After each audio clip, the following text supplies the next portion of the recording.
Welcome to the SI Farmer podcast where we talk marketing, tactics, business strategy. If it has to do with any of those things or farming, we'll probably talk about it here on this podcast, and today is no exception. Hope everybody's having a wonderful holiday season. I don't know when you're going to you may not be listening to this podcast during the holiday season, but if you're not, man, enjoy the season. So, during the holiday season, that's my favorite time of the year, from Thanksgiving to Christmas to New Year's. Oh, man, this is my absolute favorite time of the year. I love the time to reflect and think, and some of the farm chores slow down a little bit. They're not as fun because it's cold and rainy and miserable, but the time to think is, man, I just love it. And so we're sitting around Thanksgiving, this past Thanksgiving, and I'm looking at this feast we have, and I will tell you, we are so blessed to be able to have a meal like this. I am so blessed to have a mother, an aunt, a daughter, a wife that are all good cooks. And man, this meal, I cooked the turkey this year. I deep fried a turkey and made some taters, mashed potatoes. But I was sitting around looking at this, and I'm curious, guys, so I look up how much money from this feast actually went to the farmers. And when I found out the number, it kind of floored me. And at first I was thinking, man, that stinks. But as I thought about it a little more, and we've talked about it on the podcast, I like to flip ideas around and show how how we can look at things in a different way. And I flipped this idea around, and I'm just looking at it, I'm saying, man, this is good news. And that stat's pretty simple. It's when you look at the cost of the different foods, and I saw it on RFD television. They do a fantastic job for rural America. If you don't watch RFD, you should, just because they're fun. And so anyway, I see this little blurb on there where they have somebody from the National Farmers Union on, and they're talking about the percentage of money that goes to the farmer. And the number that they shared on there was like, out of $1.99 a pound turkey, that I think the number was 6 cents went to the farmer in that interview. And it just kind of floored me. But then you think, man, that's an opportunity. So let's get into this today. I have a love-hate relationship with marketing. Really? I've got to do what? All I want to do is farm. Welcome to the SI Farmer Podcast. If you want to market your farm-based business, or craft food business directly to the consumer, this is the place for you. Welcome to the show. So, welcome to the show today. We're talking about the farmer's share. So, the National Farmers Union, every year they put together this kind of report, and it's good. I think they may be a little biased towards the farmer, and that's what they're supposed to be. I mean, they're supposed to look out for us. I don't know much about them, but we have featured their website on this podcast before because they did a good job of putting the crisis website together with places for farmers in need to call. But they put this document together that I thought was really interesting. It's called the Farmer Share, and it breaks down basic grocery store items that people buy every day, and then talks about what the retail cost of it is, and then how much does the farmer actually make. And I think some of their numbers are off, but I mean, this is a difficult process to figure out. They have things like out of a $7 a pound bacon, the farmer sees $1.16, which I don't know that that's accurate because, I mean, when I just looked up lean hog prices, we're at like 82 cents a pound. So I'm not sure how you get $1.20 per pound for bacon when farmer doesn't make any more, whether it's bacon or whether it's the pork shoulder. They have things like, out of steak, they're saying $7 or $10 a pound steak. The farmer sees $2 and change. And that number's kind of depressing because you think about what a process that happens when food gets sold. There is so many processes that go into it that we all know about them. But, unfortunately, Americans are eating more and more processed food. So that food processing cost is part of this challenge. But you have the wholesale to the retailers, and we've talked about it. You've heard me. If you listen to the podcast, you've probably heard this before. But, if and I've talked about how when I sell a cow at market, if I sell a cow at the auction that's probably bought by a backgrounder takes it and feeds it out to a little bit and then sells that backgrounder sells it to a feedlot sells it to the distributor, to the processor sells it to the distributor to the grocery. We've talked about this whole supply chain in there.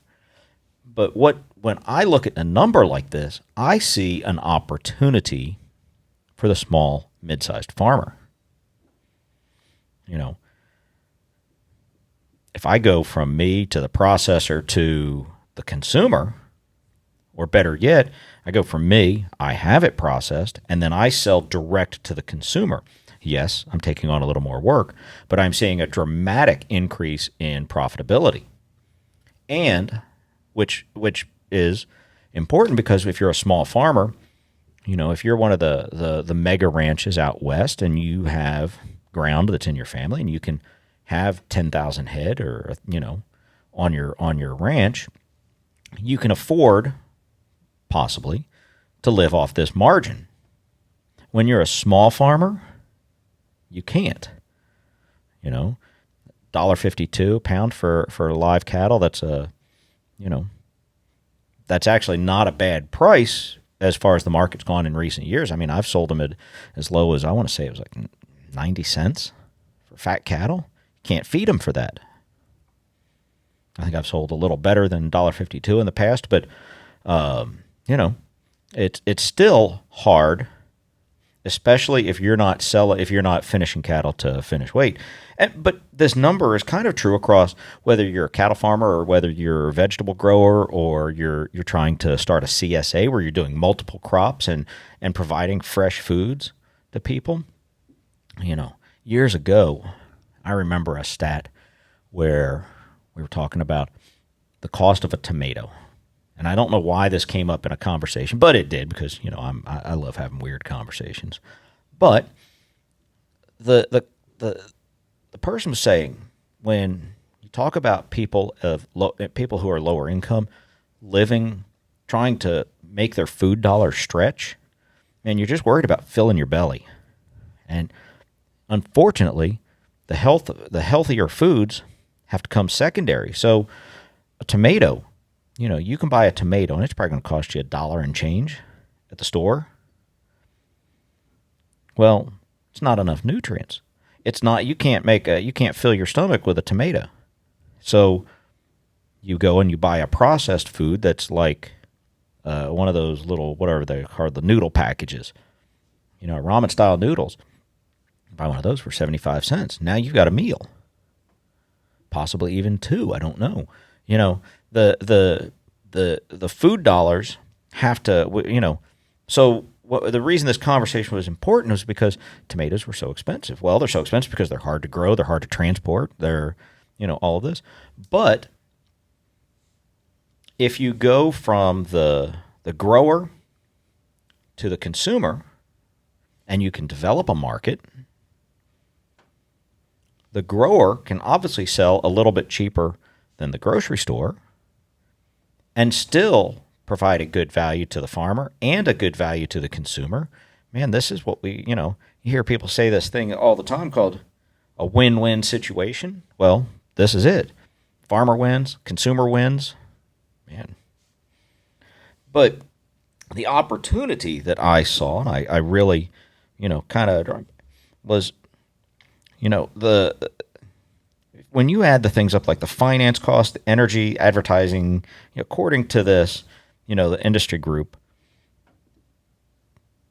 the sales guys are making more than the farmer, and they're not, the work balance there is the work and balance side isn't there. And you know what? In today's world, marketing is not that difficult if you have a little bit of guidance and you're willing to work a little bit and learn a little bit. It's not that hard. In fact, that's why we started this whole SI Farmer, was because this marketing thing it can be learned. You don't have to be a natural salesman. You don't have to be all of these things. You don't have to be a computer expert.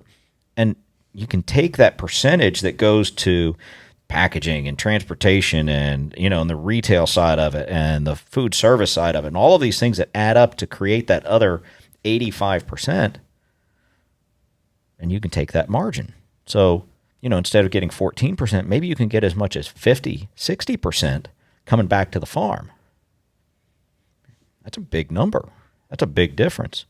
And that's why this is so important. And so as I'm sitting there, kind of a long way around, but as I'm sitting there at this Thanksgiving, during Thanksgiving, we're watching the parades, and you're thinking about, man, this is a depressing number. It's not. Man, this is an exciting number for me. I see it and go, man, there's an opportunity there. And if small farmers can reach their hands around that and start understanding how to fit it into your work environment and how to fit this into your planning, and that, you can actually make a living on your farm. Man, how cool is that? I love to farm. I love it. But it's tough. It's hard work. There's a lot of luck involved. Mother Nature is, this year for us, Mother Nature was not friendly. And so you deal with it. We also had equipment issues and things like that, but Mother Nature was challenging. And so you're never going to be able to get out of fighting those battles. But if you market your farm right, and you're doing the basic things right that you need to do, man, you can take a small farm and start making enough money to pay for the farm, pay for expansion, pay for a living, support a family. It's not impossible. People say, oh, you can't farm. You're never going to make any money. I've got guys that still to this day tease me because I started farming. Well, what'd you do? Just sign up to lose money? No, I really didn't. Nope. My farm's going to make money here soon. I promise you. Hard work. But, this whole idea of becoming a sustainable business is not pie in the sky, kind of daydreaming. This is reality. If right now you're seeing 14%, and you could see 60, well, that's enough to make a difference. Maybe even more than 60 if you're doing something like we do where, we raise cattle, we sell direct to the consumer. We raise hay and sell direct to the consumer. So there's that difference there of being profitable. And farming's a business. I know a lot of people, and I say it's a business, it's a passion. I mean, if you farm, you don't do it because it's a big money maker. I guarantee you. You do it because it's what you love to do. Now, you still have to be able to make a living at it, and you have to be able to do that. And so the whole idea of marketing is, look, we've talked about it before. I like to call marketing it should be a 4-letter word where you get your mouth washed out with soap for saying it. But it doesn't have to be, and it shouldn't be. Marketing just means we're going to start promoting our farm, which just means let's tell people what we do, why we do it, and the quality of the product that we produce. And then let's sell them our product. You're selling your product anyway. If you're taking for example, I kind of use cattle a lot because that's one of the things we do. But you have this fear, I guess, of selling direct to the consumer, but you're selling anyway. You're taking your product to an auction and selling it, or you're selling it to, maybe you have a cattle broker that you deal with. What's the difference? Sell your cattle direct to the consumer, make the money. Now it takes a little bit of planning, a little bit of thought, a little bit of energy. But, I don't know how you are, but if somebody comes up and asks me about my farm, man, I'll talk all day about it because I love it. And so I'm not ashamed to talk about my farm, the good and the bad of it, what we do, what we're trying to do. And you can't be ashamed to talk about your farm. And it's with any business.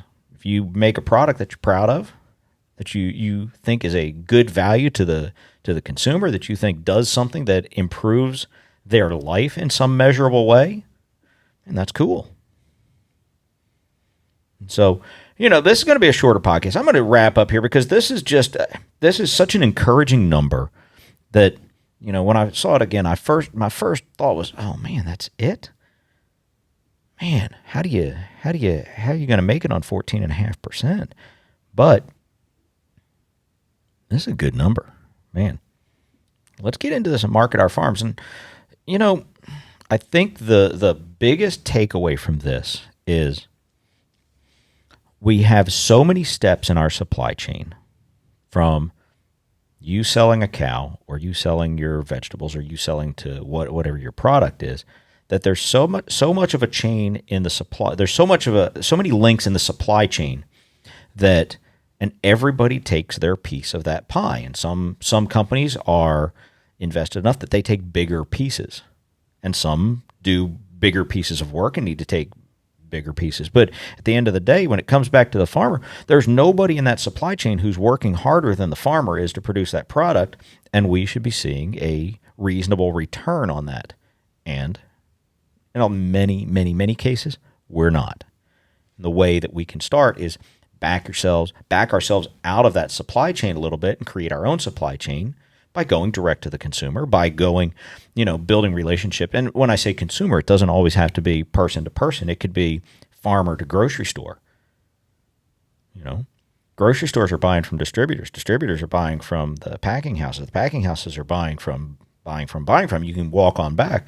The big take here is figure out how to back ourselves out of that supply chain, create our own supply chain, which is just selling our products, whether we're selling to a consumer, a person to person, whether we're selling to a butcher shop or a grocery store, or we're selling our products at farmers markets or whatever it is, depending on what our product is. And the product doesn't really, you just have to think about your product line and whatever that is, whether you're selling, beeswax products or vegetables or flowers or whatever that product is. How do you step yourself out of the traditional supply chain where so many people have come in and taken such a big chunk out of that profit that now you are fighting to survive? So we need to kind of take a step back, take a look at how do we create our own supply chain and bypass some of those links, and how do we do it? And that's the big takeaway, is we have to learn a couple things about ourselves, about our business, and about our products so that we can do that. And that's what SI Farmer is all about, is how do we help the farmer?